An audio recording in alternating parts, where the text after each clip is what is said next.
नमस्कार, मैं अशोक कुमार पांडे और स्वागत है आपका टीसीएच पर। आज एक बार फिर आपके सामने हाजिर हैं हम डबल अशोक।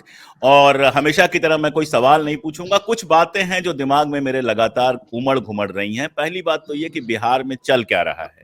चिराग पासवान साहब जाति जनगणना के पक्ष में बयान देते हैं।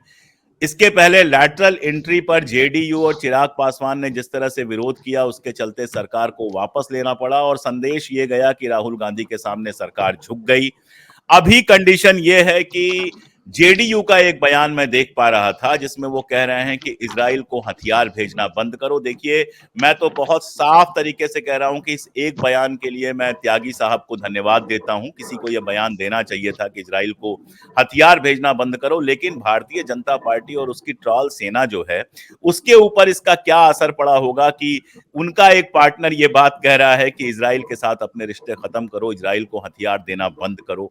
ऐसा लग रहा है कि बिहार के अंदर कुछ अनरेस्ट चल रहा है और जाति जनगणना वाला मामला तो वाकई इतना बड़ा हो गया है कि अजित पवार का भी एक बयान आया था। इसके बाद आंध्र प्रदेश में एक मीटिंग हुई जिसके बाद वहां के वक्फ बोर्ड ने प्रस्ताव पास किया कि वक्फ को लेकर जितना कुछ सुधार आया है वो बिल्कुल बेकार है, उसको नहीं लागू होना चाहिए। इसमें कांग्रेस भी शामिल थे और ओवैसी भी शामिल थे। वहां पर दो ही मजबूत ताकतें हैं, दोनों मजबूत ताकतें शामिल थी। चंपई सोरेन को लेके बारात निकलनी थी, निकला जनाजा। अब अशोक जी मुझे इस बात के लिए माफ कर देंगे, इस तरह के डायलॉग में नहीं मारता हूं, लेकिन वो बारात की जगह जनाजे में बदल गया, अकेले बैठे हुए हैं। और अमित शाह जी का चेहरा ऐसा है कि अब चलो यार, आ गए हो तो तुम भी शामिल हो जाओ। झारखंड एक ऐसा प्रदेश हो जाएगा जहां भूतपूर्व मुख्यमंत्रियों का रिकॉर्ड बन जाएगा। पहले से ही भारतीय जनता पार्टी में इतने लोग हैं, चंपई सोरेन का क्या होगा वो तो पता नहीं। मैं बार बार कहता हूं कि टाइगर से बिल्ली बन गए हैं, वैसे असली टाइगर हमारे साथ हैं। तो चंपई सोरेन जी को लेकर जो झारखंड में सरकार गिराने की बात थी वो भी बर्बाद हो गई। हरियाणा में हालत यह है कि पानी मांग रहे हैं कि भाई चुनाव कुछ दिन टलवा दो, नहीं तो हमारी हार निश्चित है। बहाना बना रहे हैं त्योहार की। जम्मू कश्मीर में 44 लोगों की सीट निकालते हैं पहले कि 44 लोग ये चुनाव लड़ेंगे, 1 घंटे के अंदर उनको वापस करना पड़ता है। तो अशोक जी, जिस तरह से ये पलट सरकार बनी है, मतलब इतना पलटना तो शायद पिछले 25 साल में कभी मोदी जी ने नहीं किया होगा जितना पिछले 6 महीने में, या और कम 3 महीने में उनको करना पड़ा है। और बिहार से जिस तरह के संकेत आ रहे हैं, आप हैं तो महाराष्ट्र पे तो बात होगी ही, लेकिन आज मैं चाहता हूं कि इन सारे संकेतों को लेकर जो आप कहना चाहें वो कहें। स्वागत है। बस अशोक जी, आपने पूरा खाका खींच दिया पिछले 8 दिन में क्या हुआ। वाकई मतलब एक लाइन से यदि देखा जाए तो फिर मुझे सवाल उठता है कि एनडीए गठबंधन है कहाँ? एनडीए गठबंधन है या नहीं? एनडीए गठबंधन एग्जिस्ट करता है या नहीं, ये सवाल उठते हैं। इसमें मैं उत्तर प्रदेश भी जोड़ दूं आप ही की, इसमें कि 10 उपचुनाव है वहां पे और वो बिल्कुल गले की हड्डी बन गए हैं योगी जी के लिए। आप थोड़ा सा 1 महीना पहले पीछे चले जाएंगे तो आपको पता है योगी के ऊपर कितना हमलावर थे। मौर्य हमलावर थे, एक एमएलए हमलावर थे, पाठक साहब हमलावर थे। एकाएक संघ ने वहां ऐसी पकड़ पकड़ ली और अब मौर्य साहब कह रहे हैं कि पूरे उत्तर प्रदेश के जन्म से लेकर आज तक जितने मुख्यमंत्री हुए, सबसे बेहतरीन मुख्यमंत्री योगी आदित्यनाथ है। योगी आदित्यनाथ के नेतृत्व में विकास की गाथा गढ़ी जा रही है और कल्याण सिंह की आभा मैं उनमें देखता हूँ। इनके सही इलाज किया डॉक्टर ने। मुझे लगता है नागपुर से डॉक्टर आया है संघ के कार्यालय से और उनने उसके आंखों में 2 बूंद दवाई डाल दी। उसके बाद इनको साफ साफ दिखने लगा।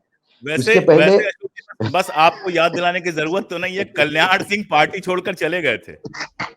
मैंने मैंने यही कहा, तुलना भी आप कैसे करते, तो मैं उसमें आ ही रहा था। तुलना भी आप कैसे करते। उसके पहले जो मौर्य साहब थे, मैंने किसी को पूछा कि मौर्य साहब की आंखों में इतना कैसा प्रॉब्लम हो गया था। उन्होंने कहा प्रॉब्लम तो पहले से था, तो वो दिल्ली आ गए तो जो अमित शाह एंड सन्स की तरफ से एक चश्मा उनको दिया गया था और वो चश्मा पहन के उनको अजीब सा दिखने लगा था, तो इसके लिए वो ऐसी ही बातें करने लगे थे। फिर नागपुर वालों ने बोला चश्मा उतारो, दवाई डालो, तो दवाई से ठीक हो गए। तो ये वहां पे भी हुआ। कुल मिलाकर एक बात मैं अशोक जी, कई बार हम इस बात मतलब रिपीट हो जाएगा, कई बार हम इस बात को बोलते हैं कि किसी भी नेता की ताकत उसके ऊंचाई से, मतलब उसके हाइट से, उसके सीने से और उसके बोलने के अंदाज से नहीं होती। किसी भी इंसान की ताकत उसके पीछे कितनी सदस्य है लोकसभा में या विधानसभा में, इससे होती है। वो ताकतवर कहलाता है। आप पहली बार आए 2014 में 280 प्लस, इसके पहले आप विधानसभा में रहे, हमेशा एब्सोल्यूट मेजोरिटी में रहे और अच्छी खासी मेजोरिटी में रहे, 120 तक आप खींच गए। उसके बाद आप पहली बार लोकसभा में आए तो आपने देखा है 280 पार, अपने बलबूते पे सरकार, और एनडीए गठबंधन दया की भीख, भैया आपके भीख दया पे है। और 2019 में तो इतिहास ही रच दिया, 300 पार हो गए, तो उसके बाद वो अपने आप को भगवान समझने लगे। अब इस भगवान को उस चबूतरे से उतरना बहुत मुश्किल हो रहा है। इन्होंने जब सरकार बनाई तो इनको लगा कि मैंने इन 52 लोगों को हैंडल कर लिया। मंत्री पद इन्होंने अपने हिसाब से बांटे, मंत्रालय अपने हिसाब से बांटे, स्पीकर अपने हिसाब से कर दिया। ये समझ ही नहीं पाए थे कि ये लोग चुप क्यों। सही मायने में ना बड़े मंत्रालय चाहिए थे जनता दल यूनाइटेड को और चंद्रबाबू को, क्योंकि दोनों की पार्टी में कहीं ना कहीं अंदरूनी क्राइसिस है, तो एक दूसरी सेकंड लीडरशिप वहां खड़ी करना नहीं चाहते। आप इमेजिन कीजिए, यदि जनता दल यूनाइटेड को रेलवे मंत्री मिलता तो वो रेलवे मंत्री नीतीश कुमार के बराबर होता, 2 पावर सेंटर बिल्कुल। हो जाते। ये एक बार भुगत चुके हैं चंद्रबाबू नायडू अपने राज्य में, पहली बार जब बहुत सारे मंत्री थे। उसके बाद उन्होंने बाली योगी को स्पीकर बनाया, और स्पीकर के बाद तो वो विड्रॉ हो गए। तो वो विड्रॉ होंगे ये सबको पता था। एक टोकनिज्म के नाम पे एक एविएशन मंत्रालय लिया जिसमें कुछ नहीं, इधर उन्होंने लल्लन सिंह को मंत्री बना दिया। लेकिन आप देखिए, एनिमल हस्बेंड्री जैसा सेकंड रेट मंत्रालय लेने के बाद भी लल्लन सिंह बदल ही गए ना। तो नीतीश कुमार का डिसीजन सही था कि बड़े मंत्रालय नहीं लेना। अब उनके डिसीजन को ये अपनी अचीवमेंट मानने लगे मोदी जी। और मोदी जी को पहली बार जो स्वाद चखने को मिला मिली-जुली सरकार का, वो था उनका बजट। इस बार बजट इन दोनों को अनुसार बनाना पड़ा, और ये शर्मसार सर, लोग मतलब वो भी बीजेपी वाले भी अपने आप को गाली दे रहे थे कि क्या ये बजट बना है। उसके बाद एक वक्फ बोर्ड का कानून लेके आए, उनको लगा चलो बजट में इनको सब मिल गया, अभी कुछ दिनों के लिए शांत रहेंगे। वक्फ बोर्ड का जैसे कानून आता है, ये बिल पेश हुआ, लोकसभा के पटल पे बिल पेश हुआ, और पेश होने के बाद एक मैसेज जाता है कि इस बिल में हम साथ नहीं दे पाएंगे। बिल का गिरना मतलब सरकार का गिरना। आनंद फानंद में बिल वापस लेने के लिए शर्म आ रही थी तो जेपीसी कर दी। अब जेपीसी की मांग किसने कर दी, ये शोध का विषय है। जेपीसी हमेशा मांग के ऊपर होता है। सरकार खुद ही ज्वाइंट पार्लियामेंट्री कमेटी किस लिए बनाई सरकार इस बिल को देखना चाहता है, जेपीसी क्या करेगी इस ये बिल के लिए चर्चा करेगी। तो सरकार ने ये बिल का ड्राफ्ट बनाया कैसे, सरकार ने स्टेक होल्डर को साथ में लिया क्या। आपको यदि 35% 40% भी मतदाता आपके साथ है तो ये मायने है कि इस देश के 60% मतदाता आपके साथ नहीं है। पार्लियामेंट्री डेमोक्रेसी ने आपको सत्ता में तो बिठा दिया, लेकिन आपको उन 60% लोगों के लिए भी काम करना होगा। तो ये 60% लोग कौन है, इनके नुमाइंदे भी बैठे हाउस में, क्या आपने उनको विश्वास में लिया। मुझे पता है कि लैंड एक्विजिशन बिल जब यूपीए समय सरकार के समय बन रहा था सर अशोक जी, मैं उसका चश्मदीद गवाह हूं, क्योंकि तब रूरल डेवलपमेंट मिनिस्ट्री की पार्लियामेंट्री कमेटी की चेयरमैन आदरणीय सुमित्रा ताई थी। ताई थी सुमित्रा ताई, और ताई ने वो बिल, ताई के यहाँ बिल ड्राफ्ट हो गया था। मैं देखता था कि वो बिल ड्राफ्ट होने में 8 महीने लगे। सारे संगठन लोग, सर एक संगठन जिनको उसमें इवन लेबर यूनियन, ये सारे लोग वहां पे 2-2 3-3 दिन तक चर्चाएं होती थी। और मैं देखता था, कभी सुब्रमण्यम कभी वो आ रहे, अभी जयराम रमेश आ रहे, तो कभी कोई मंत्री आ रहे। हाँ, और वो बार-बार ताई प्लीज गेटिंग लेट, ताई जल्दी कीजिए। ताई बोले नहीं, unless until I listen to everybody I can't take a decision. और आखिर में वो बिल ऐसा बना कि वो यूनानिमसली पास हुआ, बिल्कुल, क्योंकि सभी अच्छा, को अकोमोडेट किया गया था। असल में लोकतंत्र यही होता है अशोक जी। असल में लोकतंत्र यही होता है कि आप सबको साथ लेके चलते हैं, और ठीक है कुछ मामलों में मतलब असहमति होती है, लेकिन ब्यूटी ऑफ द मोटा-मोटी बिल, जब क्योंकि सहमति मिल अशोक जाती जी, है। मैं उसमें चश्मदीद गवाह था। मैं रोज की मीटिंग में मैं देखता था क्या हो रहा है।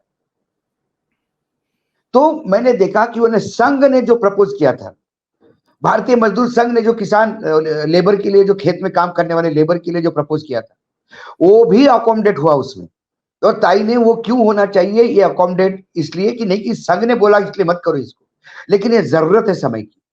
सारे कांग्रेस और सारी सत्ता पक्ष को कन्विंस किया, तब जाके ये बिल बना।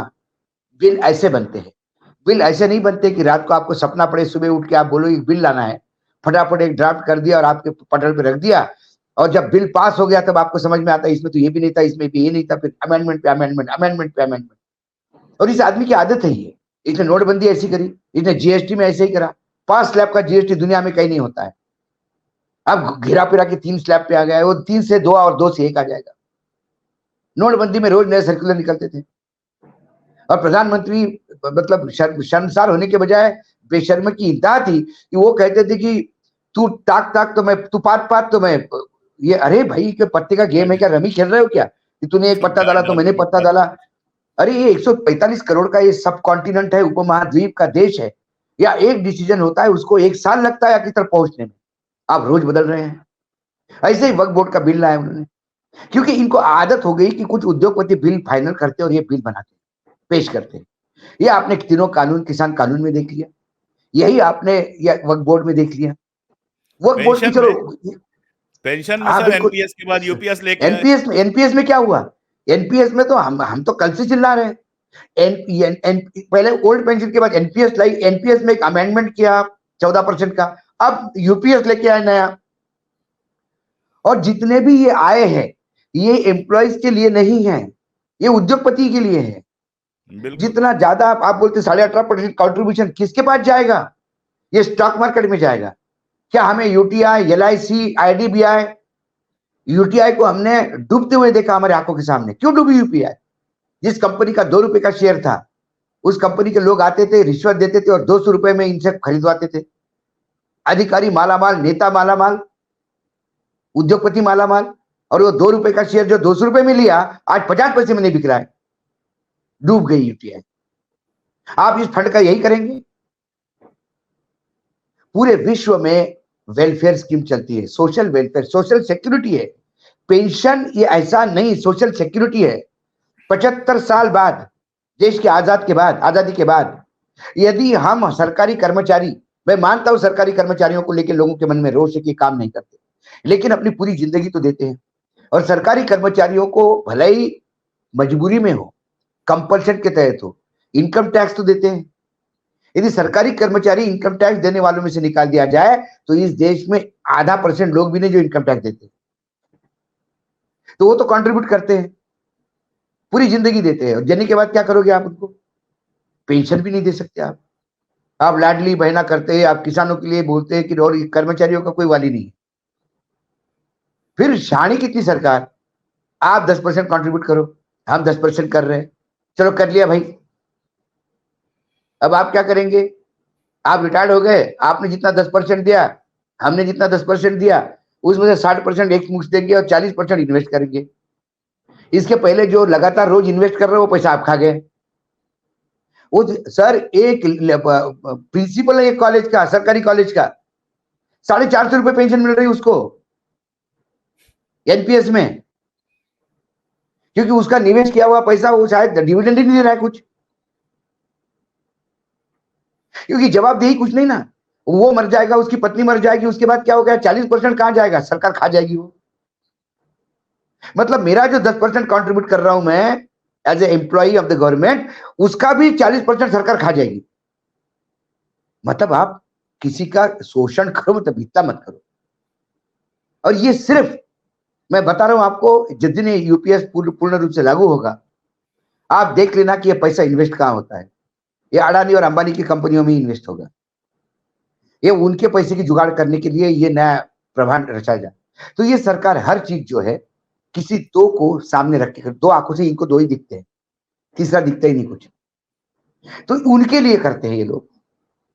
अब ऐसे में वो जो वक्फ बोर्ड में जो एक क्लॉज इन्होंने डाला था, मैं मानता हूं वक्फ बोर्ड के ऊपर आरोप क्या लगाते हैं? रेलवे से ज्यादा जमीन है। होगी भाई, जगन्नाथपुरी के मंदिर के पास हजारों एकड़ जंगल है, गिफ्ट किया हुआ। हमारे यदि आज से आप 100 साल पहले के रिकॉर्ड देखो, एक एक मंदिर के पास सैकड़ों एकड़ जमीन थी। मंदिरों ने क्यों जमीन बेची? अभी बीच में अयोध्या में एक महंत की हत्या हुई थी, फांसी हुई, बाद में वो हत्या में कन्वर्ट हुई, उसी के चेले चपाटे पकड़े गए। काय में हुआ है? जमीन के सौदे में ही हुआ ना। तो वक्फ बोर्ड की भी जमीन बिकती है, क्रिश्चियन सोसाइटी की भी जमीन बिकती हुई देखी मैंने। मैं जिस कॉलेज में इंदौर में पढ़ा हूं, क्रिश्चियन कॉलेज, उसका हॉस्टल की एक सारी जमीन बिकने का मामला चल रहा है इंदौर में। तो ये जमीनें बेचते हैं लोग, हिंदुओं ने भी बेची, इन्होंने भी बेची। जेएनयू की जमीन बिक रही है सर। अरे जब जेएनयू की, मैंने क्या बोला, जब जेएनयू की जमीन बेच रहे हो आप, क्योंकि जेएनयू में डेवलपमेंट करना है। ये देश शिक्षा का बेसिक अधिकार देता है और उसके बाद शिक्षा मांगने के लिए जमीनें बेच बेच के खड़ी कर देता है, इससे ज्यादा शर्मसार बात नहीं है। क्या निर्मला सीतारामन के समय डिफेंस की जमीन बिकने की बातें चर्चा नहीं हो रही थी जब वो डिफेंस में थी? कुल मिला के ये जमीनों पे वक्फ बोर्ड के 95% जमीनों पे कब्जा है सर, और वो कब्जा जरूरी नहीं मुसलमानों का है। कई जगह मैंने देखा कि वक्फ बोर्ड की वो मस्जिद है, मस्जिद के पीछे दुकानें खुली है, दुकानों में बहुत सारी हिंदुओं ने लेके रखी है। एक वक्फ बोर्ड की जमीन पे एक उद्योगपति के, मतलब अब नाम ही लेते, मुकेश अंबानी जी का महल खड़ा है, हाईकोर्ट में केस चल रहा है वो भी। तो जिसका जहां कब्जा उसका मालिक, तो वक्फ बोर्ड के पास तो 5% जमीन भी नहीं रह जाएगी सर। कुछ चीजें सरकार को न्यायपालिका पे छोड़नी चाहिए। वक्फ बोर्ड की अपनी जमीनें खाली करवानी है, न्यायपालिका में वो अंबानी का केस चल रहा है ना हाईकोर्ट में, बिल्कुल चलने दीजिए उसको। Let the court decide, the law decide. हर जगह आपको किसी को मदद करने के लिए नया कानून लाएंगे, आपको केजरीवाल को काम नहीं करने देना है, कानून लाएंगे सर्वोच्च न्यायालय के बाद। आपको चुनाव आयोग में अपना एक आदमी रबर स्टैंप बिठाना है, आप एक नया कानून ला के सर्वोच्च न्यायालय के संविधान पीठ की धज्जियां उड़ाएंगे। तो ये कब तक चलेगा? ये तब तक चलेगा जब आपके पास बहुमत का अंबार लगा हुआ था और वो अहंकार था, भगवान थे। अब आज भगवान नहीं हो, अभी आपकी स्थिति वो मंदिर के अंतिम जो स्टेप होती है, जिसको पायरी बोलते हैं मराठी में, वो भी नहीं है आप। आज भगवान वो 52 लोग हैं जिनके आशीर्वाद से आप प्राइम मिनिस्टर हैं, और उन 52 लोगों को भी चुनाव लड़ना होता है, उन 52 लोगों को भी अपना वोट बैंक देखना होता है। तो जनता दल यूनाइटेड हो गया या टीडीपी हो गया, ये जो दो बैसाखियां मेजर है, इन दोनों का मुस्लिम मतदाता है। आंध्र प्रदेश में तो बीजेपी सरकार, मुझे एनडीए सरकार, ये बीजेपी है, उसमें मुसलमानों को 4% रिजर्वेशन दे रही है।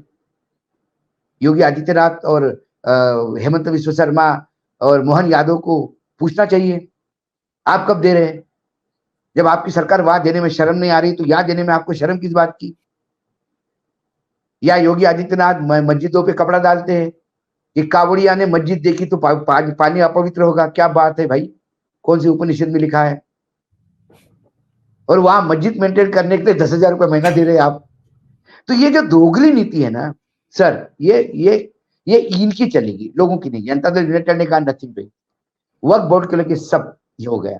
लेटरल एंट्री, प्रधानमंत्री ने कहा था ना कि मैं रिजर्वेशन खत्म नहीं होने दूंगा। उन्हें कहा था ना कि संविधान, आंबेडकर साहब भी आए तो संविधान नहीं बदलेगा, बोला था ना। फिर ये लेटरल एंट्री कहां से होती है? 45 लोग आप भर रहे हो। प्रधानमंत्री की एक बात की मैं सराहना करता हूं, वो रिजर्वेशन के साथ है सर। वो बार बार कहते कि मैं रिजर्वेशन किसी भी हालत में किसी का कम नहीं होने दूंगा, लेकिन फिर बाद में कसम भी खाते हैं कि रिजर्वेशन वालों को नौकरी जहां मिलेगी वो जगह भी नहीं छोड़ूंगा। मुंबई एयरपोर्ट, दिल्ली एयरपोर्ट पे पहले भर्ती होती थी, बाकायदा schedule caste, schedule tribe, OBC के लिए जगह होती थी। अब कहां है जगह? अब कब भर्ती होती पता भी नहीं है। अडानी सेठ, एमजीआर जब चाहे तब अपने लोगों को भर्ती करते हैं, निकाल देते हैं। कौन है उसका वादी? कहां गया? क्या एयर इंडिया में आप भर्ती होते समय ये शेड्यूल कास्ट, शेड्यूल ट्राइब देखे जाएंगे? सवाल ही नहीं उठा। रतन टाटा क्यों देखेंगे भाई? He is not obliged. तो अच्छा, आप चीजें बेच बेच के आप ये चीजें खत्म कर रहे हैं। ये बातें उन लोगों को भी समझ में आ गई, इसलिए चिराग पासवान को जिंदा रहना है। विधानसभा चुनाव है इसके यहाँ 1 साल में, केसी त्यागी को जिंदा रहना है। अब केसी त्यागी ने तो ये भी बोल दिया कि विदेश नीति में भी हम इन्वॉल्व होंगे। क्यों नहीं इन्वॉल्व होंगे? मैं तो बार बार कहता हूं, वर्तमान सरकार के सारे कुकर्मों का पाप उन 52 लोगों के सर पे पहले चढ़ेगा, बाद में बीजेपी के, क्योंकि उनको पाप करने की ताकत इन 52 लोगों ने दी है, और इन्हीं 52 लोगों की जवाबदेही है। अजित पवार बोलता है हमको जनगणना चाहिए, जातिगत जनगणना। जातिगत जनगणना में बिल्कुल सारे लोग बैठे हुए हैं, और जातिगत जनगणना क्यों ना हो भाई? क्या तकलीफ है आपको? जब आप दलित पिछड़ों के हतीशी है तो एक बार तय हो जाए उनके नंबर कितना है, उनकी भागीदारी कितनी है। बिल्कुल। अच्छा, आप जब मुंबई तक आ गए हैं तो मैं महाराष्ट्र तक पहुंच जाता हूं। बदलापुर से आज सुबह सुबह एक खबर मैं देख रहा था, प्रियंका चतुर्वेदी ने ट्वीट किया था और भी जगहों पे खबर आई कि बदलापुर की जो सीसीटीवी फुटेज थी वो पूरी गायब कर दी गई। पालघर वाली घटना पे तो बात ही नहीं हो रही है। इधर छत्रपति शिवाजी महाराज की 35 फुट ऊंची मूर्ति जो 9 महीने पहले हमारे प्रधानमंत्री जी ने जिसका अनावरण किया था, और मैं मतलब पता नहीं, बहुत दुख के साथ कह रहा हूं, मैंने कभी छत्रपति शिवाजी का सिर जमीन पर नहीं देखा था अशोक जी। हम लोग की जो नहीं, कल्पना है ना, मैं मराठा नहीं हूं, मैं यूपी का हूं, लेकिन हमारी जो कल्पना है ना उसमें छत्रपति शिवाजी महाराज का सिर हमेशा आसमान की तरह ऊंचा होता है, उनके चेहरे पर शान होती है। कभी मैंने इतनी मूर्तियां देखी हैं देश दुनिया में, कभी मैंने महाराज की मूर्ति जमीन पे गिरी हुई नहीं देखी। वो देश का अपमान है। मेरी मेरी आवाज भर रही है, मैं सीरियसली बोल रहा हूँ कि नहीं, वो नहीं, नहीं, मेरा अपमान है, मैंने पूरे मैंने देश मैंने का मेरे अपमान जीवन में ये सही बात कही अशोक जी। मेरे जीवन काल में, आज मैं 60 साल की उम्र है मेरी, मैंने मेरे जीवन काल में छत्रपति शिवाजी महाराज का स्टैचू गिरते हुए नहीं देखा। है। कभी नहीं। छत्रपति शिवाजी महाराज का स्टैचू कहीं गोडाउन में भी रखा जाता है लाके, कि अब इंस्टॉल करना है, उसको भी सीधा रखा जाता है। कतई उनको आड़ा नहीं रखा जाता है कि साहब का मस्तक नीचे हो। ये इतना ख्याल रखा जाता है। मुझे शर्म आती है उस महाराष्ट्र की, ये अपने आप को पूर्वज कहते हैं, पता नहीं इनका खून खून पानी कैसा हो गया। जिस महाराष्ट्र में छत्रपति शिवाजी महाराज ने किले बनाए, आज वो किले आसमान में खुला सीना करके स्वागत करते हैं। आज उन किलों को बन के 400 साल हो गए हैं।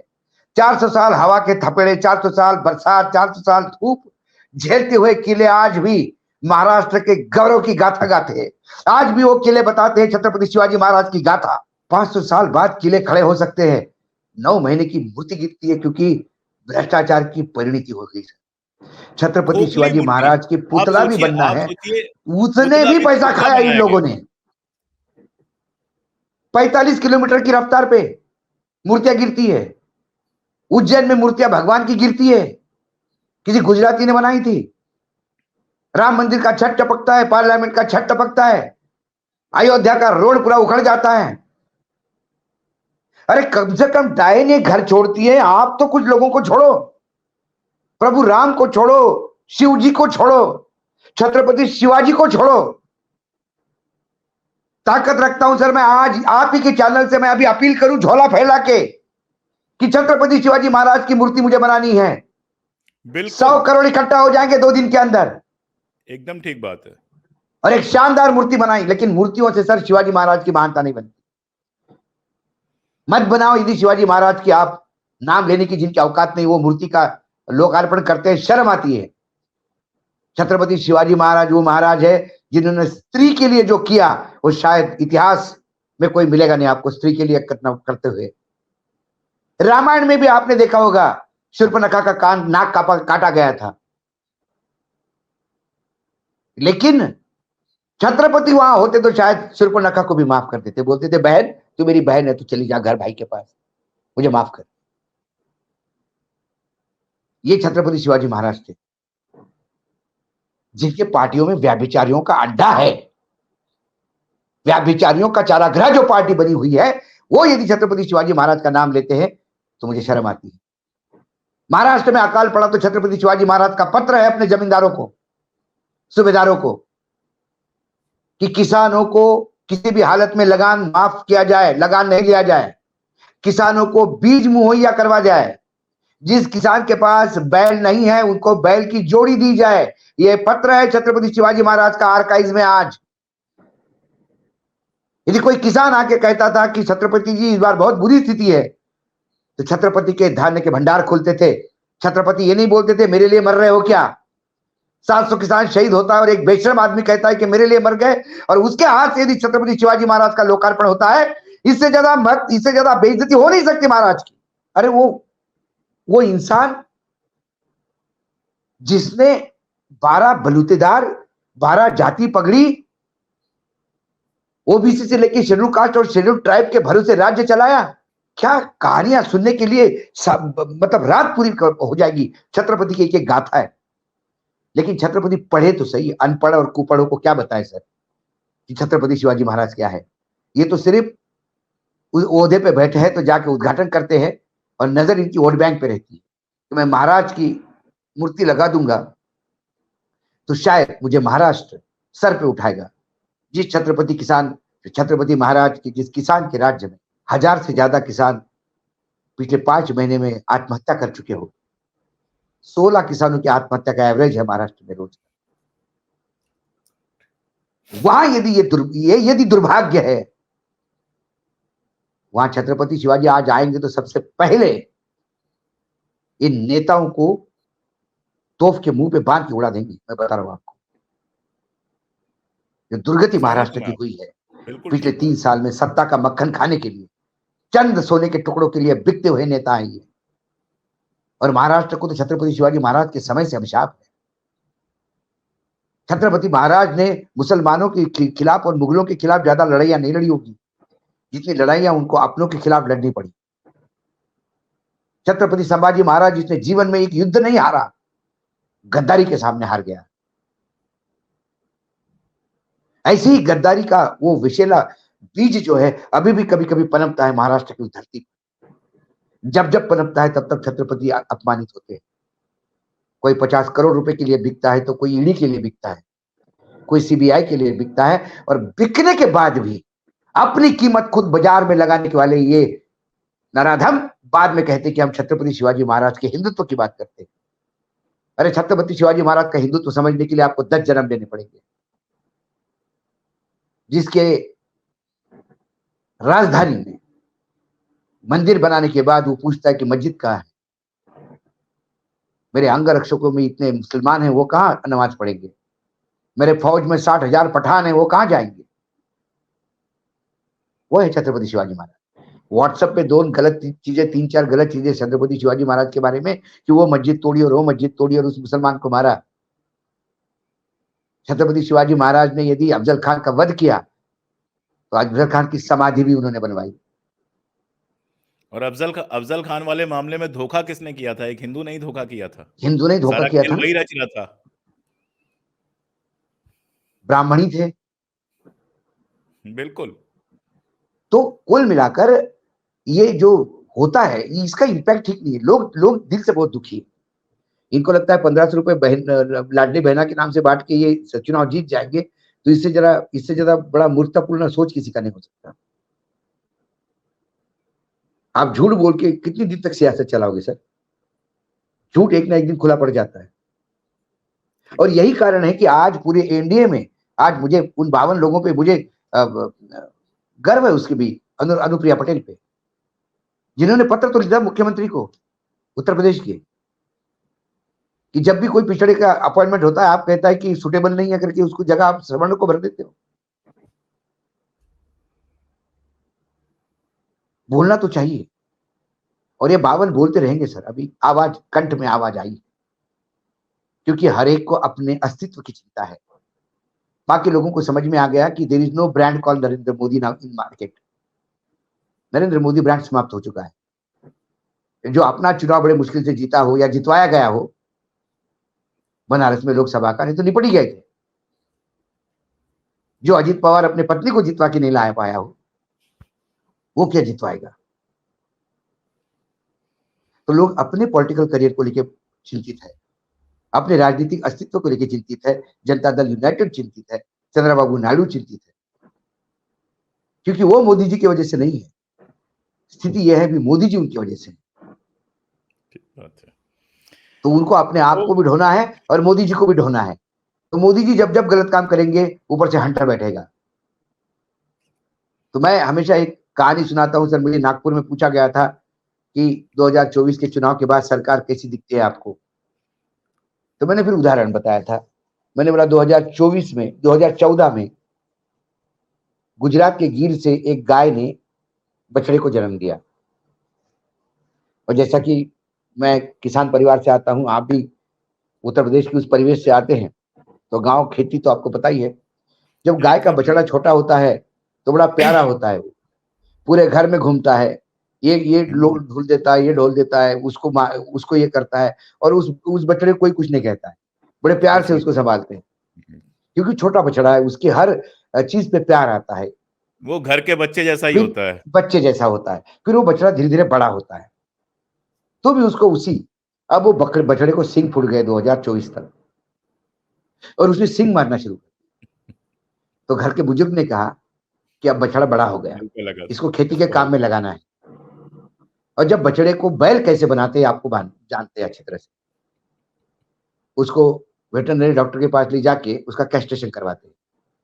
तो ये जो बढ़िया 2014 में जो बछड़ा आया था, 2024 में भारत का मतदाता नाम का जो डॉक्टर है, उसने इसका कैस्ट्रेशन करके इसको बैल बना दिया। लेकिन बछड़ी की आदत जाती नहीं, कभी कभी वो इधर उधर मुंडी मारता है सिंग मारने के लिए, तो पीछे जो बैठा है रस्सी पकड़ के, हाँ, वो एक डंडा मारता है पीछे से। तो यहाँ 2 रस्सियां पकड़ के 2 डंडे वाले हैं, एक चंद्रबाबू नायडू और एक नीतीश कुमार। फिर इनके डंडे पड़ते से फिर कुछ दिन स्ट्रेट चलता है। तो इसलिए आपको ये डंडे खाता हुआ बैल और कुछ दिन देखने को मिलेगा। ये लगातार 52 लोगों के कुनबे के भरोसे चल रही सरकार, आपको कई अंतर्विरोध के सुर दिखेंगे। और यही लोकतंत्र है। लोकतंत्र तानाशाही नहीं है, लोकतंत्र मन की बात नहीं है, लोकतंत्र जन की बात है। जन की बात। मन की बात तो तानाशाह बताता है। हमारे श्री कृष्ण जिनका कल जन्म हुआ, वो भगवान भी अपनी मन की बात तब कहे जब उन्हें प्रश्न पूछा गया। भगवान ने शुरू होती से नहीं कहा कि युद्ध में सब इकट्ठा हो गए, हाँ सुन भाई अर्जुन, अब मैं मन की बात कहूंगा, तुझे युद्ध कैसा करना है ना। भगवान तो चुप थे। श्री कृष्ण ने पूछा, अर्जुन ने सवाल पूछे, अर्जुन के हर सवाल पे श्री कृष्ण बताते गए और गीता का जन्म हुआ। सर्वश्रेष्ठ ग्रंथ माना जाता है आज।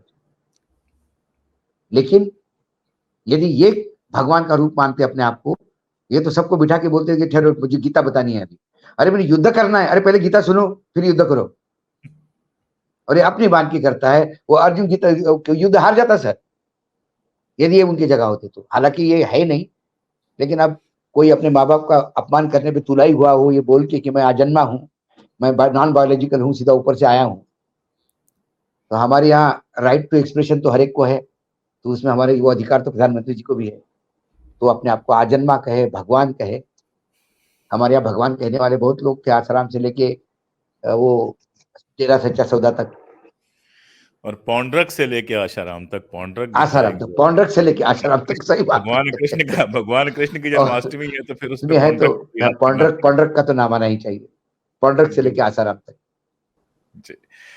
तो एक बड़ी बात कही अशोक जी ने, नरेंद्र मोदी के ब्रांड के खत्म होने का। ब्रांड बनते हैं, खत्म हो जाते हैं, लेकिन छत्रपति बनते हैं, एक आध दिन में नहीं बनते हैं। अपना खून, अपना पसीना और अपने सारे के सारे कर्मों के साथ बनते हैं और वो कभी खत्म नहीं होते।